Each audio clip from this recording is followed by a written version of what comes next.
San Francisco is known for its innovation, resilience, and community spirit. But behind the scenes of its bustling streets, one critical service has saved countless lives: emergency medical services, or EMS.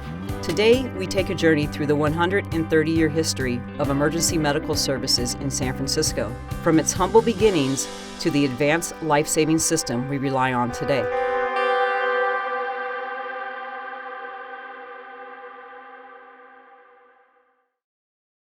Emergency medical services in San Francisco dates back to the 1850s and the gold rush, when private hospitals and doctors provided medical services. If you were injured, most medical care was provided by barbers, and that's why we get the barber pole with red and white stripes, red for blood, white for bandages.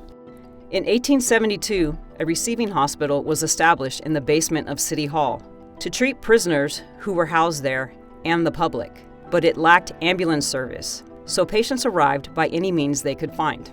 Basically, there was no formal transportation at all, and you were basically lucky if you could be carried on a plank or by some sort of horse. In 1895, the receiving hospital was run by Dr. George Summers. Dr. Summers gave a series of lectures to a women's group known as the Doctor's Daughters. There, Teresa and Virginia Fair heard his lecture and heard him mention that the one thing the receiving hospital up to that time did not have was an ambulance. He offered to take them to the Studebaker warehouse here in San Francisco and purchase the ambulance that they had in storage, and they donated it to the city. The Fair sisters, who would later build the Fairmont Hotel, donated the ambulance with one condition: the city had to provide the horses. Unlike most ambulances of the time, which were little more than transport vehicles with a driver, this service was designated to provide medical care from the moment help arrived. The doctors who worked in the receiving hospital, oftentimes referred to as interns, would take turns riding on the ambulance. Thus began the first and oldest continuously operating municipal ambulance service in the United States. The 1906 earthquake was a tragic event. It underscored the need for an organized emergency response system. The city saw firsthand the importance of rapid medical intervention. The city was able to mobilize tents from the military at the Presidio to rapidly set up a tent battalion aid station kind of facility so that people would still be able to get medical care. This was also a time when private hospitals began to affiliate with private ambulance companies to provide patients means of transportation to their facilities. King Ambulance was what started in 1906, and that was started by Mr. C.A. King. One of the earliest affiliations that King had with San Francisco EMS was with Hennenan Hospital, and we have obviously kept that relationship with the hospital strong ever since that inception around the turn of the century. And we work very closely with our hospital networks in the EMS system to always provide the highest level of patient care that we possibly can in the city of San Francisco. By the 1920s, San Francisco ambulance service became more formalized by replacing horse-drawn carriages with motorized ambulances. In 1936, San Francisco became the first city to place radio receivers in its ambulances. In 1950, two-way radios were installed. This opened an era of faster response times and better coordination, but it wasn't until the 1960s that EMS as we know it truly took shape. Freedom House Ambulance, it was the pivotal foundational event in the development of paramedics in the United States. With the neck flexed, chin down, the pharynx is obstructed, the back does not move. Back in 1967, before many of the history books now would say paramedics were developed, a physician named Peter Safer took approximately 25 unemployed or nearly unemployed black men in a urban part of Pittsburgh and trained them in advanced life support techniques and in advanced airway techniques. And they provided service that was so incredible that they became in demand by other neighborhoods who would say, send us the Freedom House medics. The results of that, the paramedic training and the equipment and techniques, were brought into curriculum throughout the United States.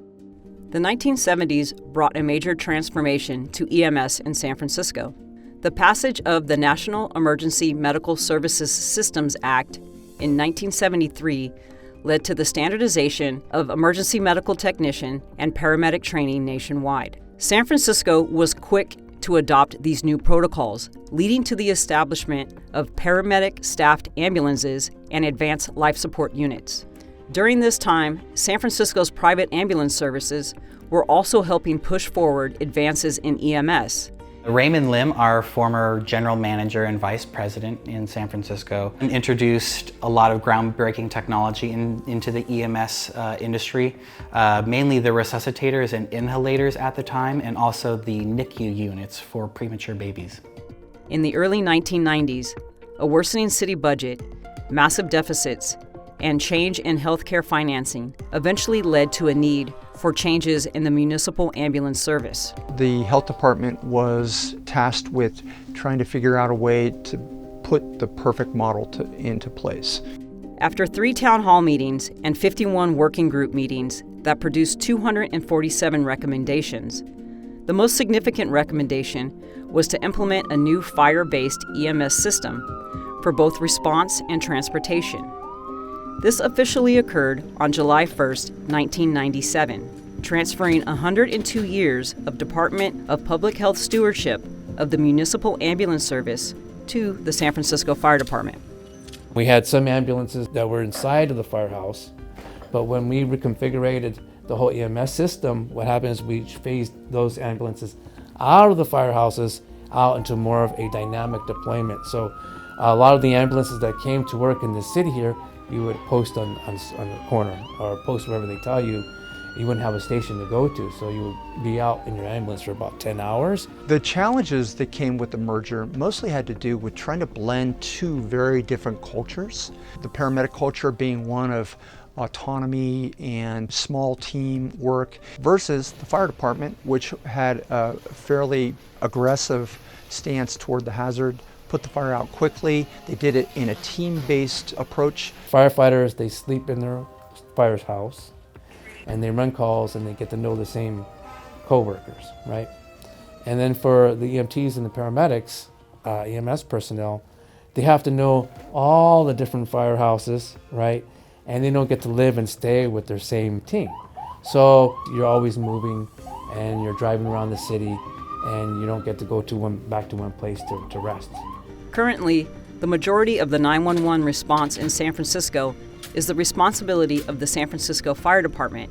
However, there are private ambulance companies who also support the EMS system. American Medical Response is one of the providers that backs up San Francisco Fire here, as well as King American. We also provide not only advanced life support, but basic life support. We provide those services at Concerts in the Park, Beta Breakers, at the Giants, at the Warriors. AMR provides medical assistance and any type of support that they need. From horse-drawn carriages to cutting-edge emergency medicine, the history of EMS in San Francisco is a story of progress, partnership, innovation, and dedication. I've been with the fire department since May of 2023. I was born and raised in San Francisco, so being in the department is very huge for me. I feel like I'm serving the community I grew up in my whole life. My current assignment is at Community Paramedicine, which is street crisis. You can't walk that good? How long is that started for? And we work closely with all ranges of calls, specifically with mental health as well.